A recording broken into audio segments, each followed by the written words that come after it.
Good morning, my name is Roberta Spate, and I just came back from my first gun show. Bang, bang, pow, pow. Yes, I'm here in the Maryland area, and I attended the Endorondo Mills Fairground gun show this Sunday. So I wanted to kind of talk to you about some of the things that you possibly should bring to a gun show and what to expect.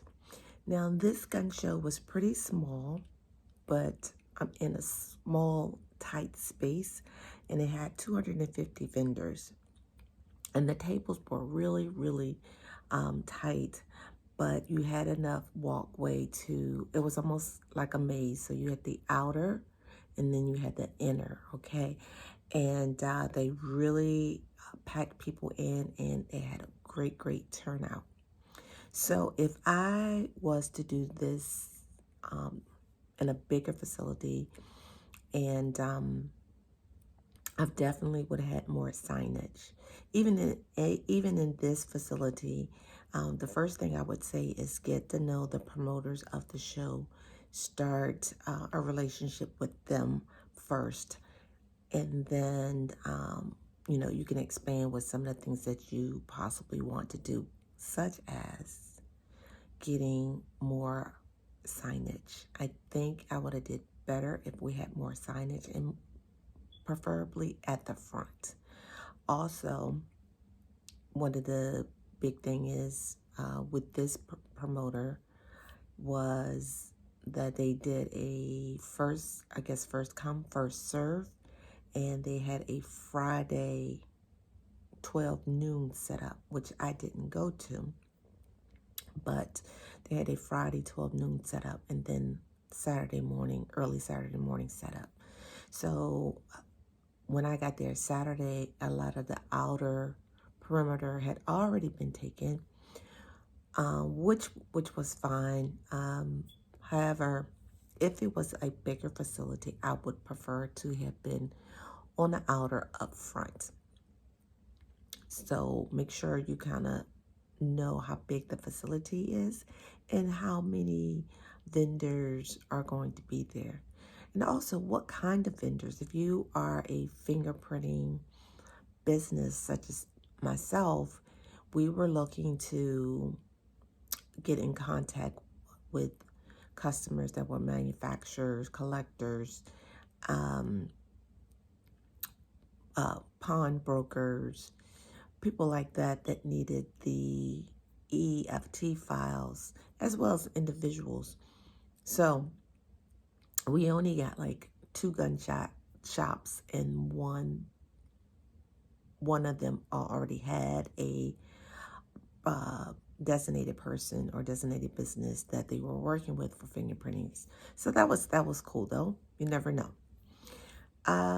But some of the things that I brought was walkie-talkies. So I didn't know how big the space is. And sometimes when you get in these big spaces, like convention centers, or just have bad service, walkie-talkies are really good to have when you are in, large spaces.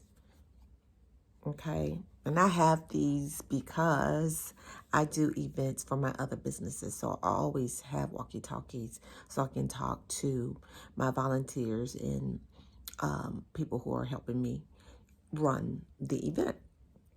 Secondly, always make sure you have tons and tons of business cards. No matter what, people are going to come to your table. And, you may strike up a conversation and give them your business cards. Now, the gun show is a little bit different than a normal event or vendor space, like a craft show or something like that. So people are expecting to buy. They're not expecting anything free, which I found out. I'm like, oh, you can take it, it's free. They were like, what? Free? So, make sure you have promotional pieces. So what I did was I made some promotional pieces. Well, I didn't make them. I just put my label on them, and one was hand warmers. Now, these were a big, big, tremendous hit, okay? I wasn't expecting them. I actually wasn't going to bring them at first.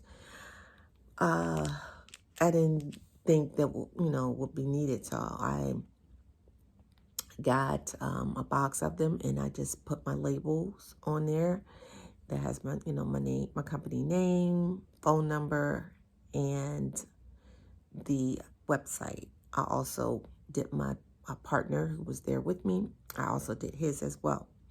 I also had little flashlights, right? And the flashlights, I just threw my label on there. Same thing.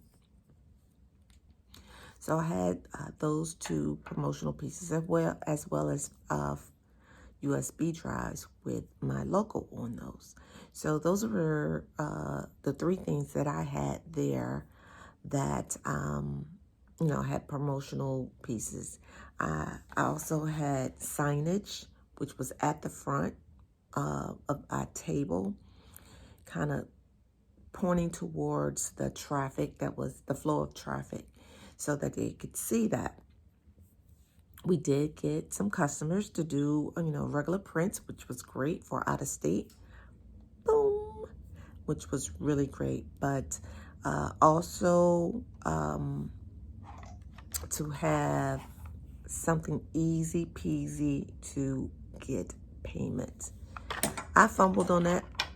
I ordered mine really late in the game and expected it to be here on time, which it wasn't on time.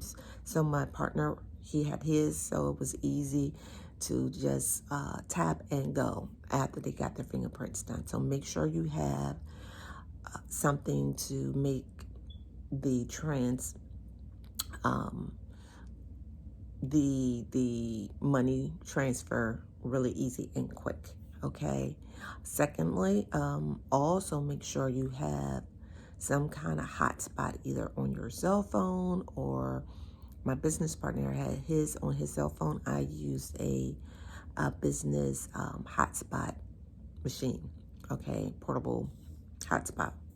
So we would always be able to connect on the internet, which we needed anyway, right? If we wanted to do EFT files, we would need to have some kind of internet. So I wanted to make sure that I had mine and he had his as well. So that was one of the things to also remember, to check with your promoter. Will there be Wi-Fi, free Wi-Fi? Will it be a password? Where could you find it? Etc., etc., etc. Okay. Also, as the promoter, about electricity. Is there electricity? Will there be a fee? Can you get close to a wall where there is electricity? I brought a generator, one of the new generators that we use for a boat. It's about a size of a car battery. Charge it up, and it lasts for hours and hours on end. So we didn't need to be by a wall, but if you need electricity, those things are so important to remember to have. But I think what really saved the day, along with the getting customers, was the hand warmers. I could not believe it. So it was really cold inside, and the promoter's girlfriend came, and she was like, "Oh, I saw that you have hand warmers. Can I purchase those?" I was like, "Oh, you can just take one," because I really just had them for promotional pieces. And she was like, No. I want to pay for them. It's really cold in here. And she was like, "How much?" I said, "Well, if you insist, $2. So I sold the hand warmers for $2, and they were a hit. People were coming out of the woodwork I was kind of upset that I didn't have 2 boxes because we pretty much sold out. We had a couple left by the end of the day. Okay, so I had no idea it was going to be so cold inside. But, it was better to be prepared. I laughed at myself because I brought so much stuff just in case. So, I'm not going to make this video any longer, but I just wanted to give you some tips on my first, what to bring, what I brought to my first show, and some tips on, what to expect. So stay tuned for more. That would not be my last. It was fun. I got to meet lots of people and really enjoy the company. And so, yeah, try it. You might like it. This is for Berta Spade, aka Miss Bert, with AJ Notary and Fingerprinting Services. We're located at 7124 Temple Hills Road. And I'll see you soon.